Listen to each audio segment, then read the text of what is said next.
ফেসবুকে যদি ভিউ কমে যেয়ে থাকে তাহলে এই ভিডিওটা তোমার জন্য। ফেসবুকের এই সেটিংটা যদি তুমি অফ করে রাখো তাহলে অবশ্যই তোমার ভিউ কমে যাবে এবং ভিউ বাড়বে না। এই ভিডিওটা শেষ পর্যন্ত দেখতে থাকো। প্রথমেই আমরা ফেসবুকটা ওপেন করে নিব।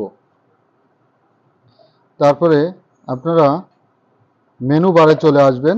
এখানে আসার পরে আপনারা স্ক্রল ডাউন করে সেটিং অপশন আছে, সেটিং অপশনে ক্লিক করবেন। সেটিং এন্ড প্রাইভেসিতে চলে আসবেন। আসার পরে স্ক্রল ডাউন করে নিচে যাবেন।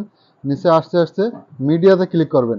মিডিয়াতে ক্লিক করার পরে আপনারা সবাই দেখবেন যে আপনাদের অনেকেরই when user mobile data and wifi, না হলে হোয়েন ইউজার ওয়াইফাই অনলি, এই অপশনটি অন করা আছে। তো সেই ক্ষেত্রে আপনারা অবশ্যই এই অপশনটিকে অফ করে নেভার অপশনটিকে অন করে দিবেন। তাহলে আপনাদের ভিউ আস্তে আস্তে বাড়বে। ভিডিওটি ভালো লাগলে শেয়ার করে দিবেন।